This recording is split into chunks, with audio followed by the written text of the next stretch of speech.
विज्ञान की पाठ्यपुस्तक विज्ञान भारती के इकाई 12 लाभदायक एवं हानिकारक पौधे तथा जंतु नामक पाठ के अभ्यास के प्रश्नों को हल करेंगे।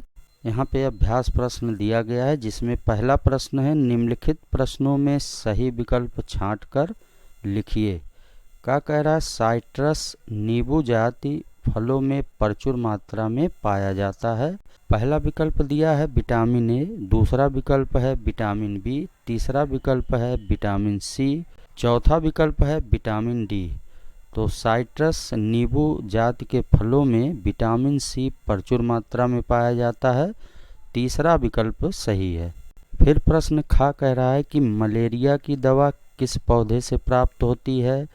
पहला है नीम, दूसरा सिनकोना, तीसरा कपास और चौथा सर्पगंधा। तो मलेरिया की दवा सिनकोना से प्राप्त होती है, दूसरा वाला विकल्प सही है। फिर गा कह रहा है रेशा प्राप्त करने वाला पौधा नहीं है। पहला है नीम, दूसरा कपास, तीसरा जूट और चौथा नारियल।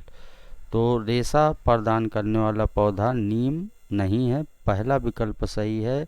कपास, जूट और नारियल ये तीनों रेशे प्रदान करने वाले पौधे हैं। फिर घा कह रहा है सबसे अधिक प्रोटीन पाया जाता है। पहला है अनाजों में, दूसरा दालों में, तीसरा फलों में, चौथा सब्जियों में। तो सबसे अधिक प्रोटीन ये दालों में पाया जाता है, दूसरा विकल्प सही है। फिर प्रश्न 2 कह रहा है रिक्त स्थानों की पूर्ति कीजिए। क्या कह रहा है? हरी सब्जियों से खनिज लवण तथा विटामिन्स प्राप्त होते हैं। यहाँ हम खनिज लवण और विटामिन्स भरेंगे।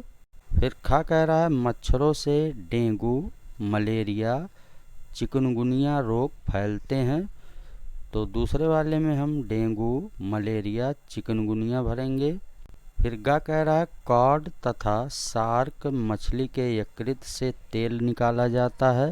यहाँ हम खाली स्थानों में कॉड तथा शार्क भरेंगे।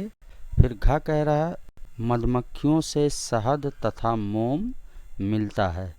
इसमें हम खाली स्थानों में शहद, मोम इसको भरेंगे।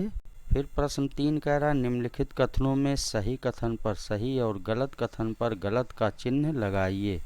क्या कह रहा है? मादक पदार्थ स्वास्थ्य के लिए लाभदायक होते हैं। तो गलत है, मादक पदार्थ स्वास्थ्य के लिए हानिकारक होते हैं। तो बॉक्स में हम गलत का निशान लगाएंगे। खा कह रहा है रेशम के कीड़े शहतूत के पेड़ पर पाले जाते हैं। ये कथन सही है, बॉक्स में सही का निशान लगेगा। गा लाख पौधे से प्राप्त होती है, ये कथन भी गलत है, लाख कीटों से प्राप्त होता है। फिर घा कह रहा है कुत्ता घर की चौकीदारी करता है, ये कथन भी सही है। फिर गा कह रहा है सभी जंतु तथा पौधे लाभदायक होते हैं। तो ये कथन गलत है, सभी जंतु तथा पौधे लाभदायक नहीं होते, हानिकारक भी होते हैं। फिर प्रश्न 4 कह रहा है कि हल्दी का प्रयोग खाने में करते हैं, इसका उपयोग और कहाँ किया जाता है? तो इसका उत्तर होगा हल्दी का प्रयोग खाने के अलावा औषधियों और सौंदर्य प्रसाधनों के निर्माण में किया जाता है। फिर प्रश्न 5 कह रहा है किन्हीं 2 हानिकारक पौधों तथा जंतुओं के नाम लिखिए, वे हमें किस प्रकार हानि पहुंचाते हैं? तो इसका उत्तर होगा हानिकारक पौधे भांग, कवक। भांग में मादक पदार्थ पाए जाते हैं, जिसके सेवन से स्वास्थ्य को हानि पहुंचती है और हृदय रोग, लीवर सिरोसिस, मानसिक उत्तेजना तथा स्मरण शक्ति में कमी आदि रोग उत्पन्न हो सकते हैं। कवक से मनुष्यों में दाद, खाज व गंजापन की बीमारी हो सकती है। फिर इसके बाद हानिकारक जंतु सांप, टिड्डी। कुछ सांप विषैले होते हैं, जिनके काटने से प्राणियों की मृत्यु हो सकती है। टिड्डियाँ करोड़ों की संख्या में दल बनाकर फसलों पर हमला करती हैं और सारी की सारी फसल चट कर जाती हैं। कभी कभी टिड्डियों का हमला भी अकाल का कारण बन सकता है। फिर प्रश्न 6 कह रहा है नीम अत्यधिक लाभदायक वृक्ष है, उसके विभिन्न भागों के क्या उपयोग हैं, लिखिए। इसका उत्तर होगा नीम में एंटीसेप्टिक और एंटीऑक्सीडेंट गुण पाए जाते हैं। नीम के पेड़ के विभिन्न भागों को आयुर्वेदिक औषधि के रूप में इस्तेमाल किया जाता है। नीम के पेड़ के सभी भाग जैसे पत्ते, फूल, बीज, फल, जड़ और छाल सूजन, संक्रमण, बुखार, त्वचा रोग और दंत चिकित्सा विकारों के इलाज के लिए पारंपरिक रूप से इस्तेमाल किए जाते हैं। नीम की पत्ती और हल्दी का लेप सभी प्रकार के चर्म रोग जैसे दाद, एक्जिमा और खुजली का इलाज करने में मदद करता है।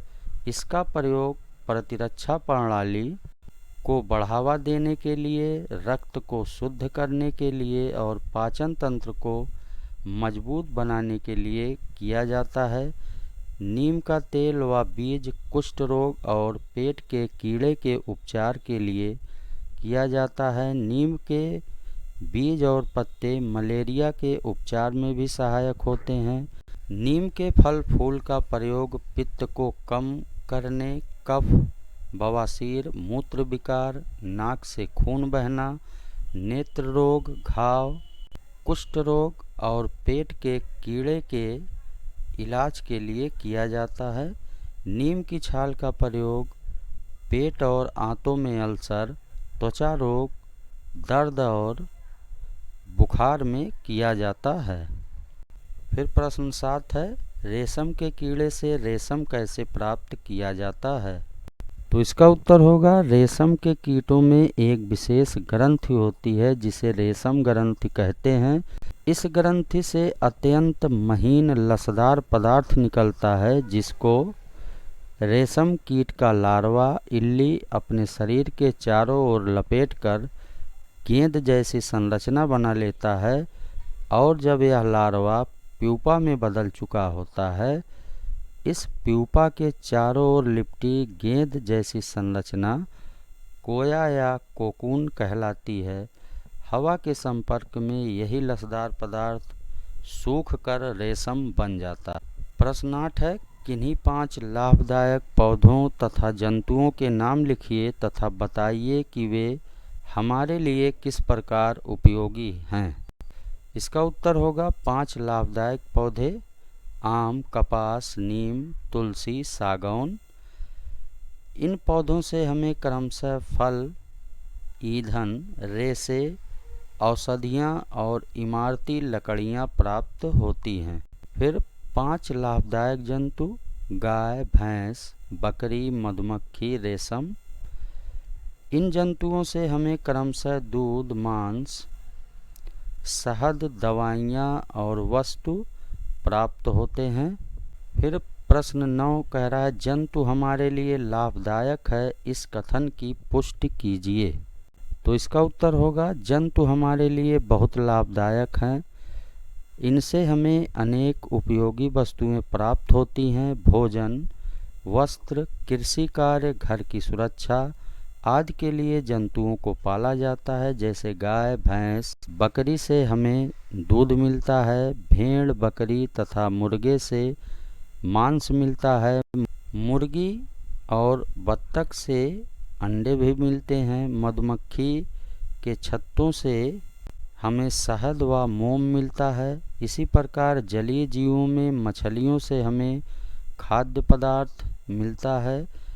रेशम से हमें वस्त्र बनाने के लिए रेशा प्राप्त होता है। हमें लाख कीट से मिलने वाले लाख से चूड़ियाँ, बटन, खिलौने आदि अनेक वस्तुएं बनाई जाती हैं। कुत्ता हमारे घर और देश की सुरक्षा करता है। बैल, घोड़ा, गधा, खच्चर, हाथी, ऊंट का उपयोग सामान की ढुलाई और सवारी के लिए किया जाता है। इस प्रकार स्पष्ट है कि जंतु हमारे जीवन के प्रत्येक क्षेत्र में किसी न किसी तरह की आवश्यकता की पूर्ति करते हैं। वे हमारी अनेक प्रकार से सहायता करते हैं, अतः वे हमारे लिए लाभदायक हैं। तो इस प्रकार इस वीडियो में हमने इकाई 12 लाभदायक एवं हानिकारक पौधे तथा जंतु नामक पाठ के अभ्यास प्रश्नों को हल किया। इस वीडियो में इतना ही। धन्यवाद।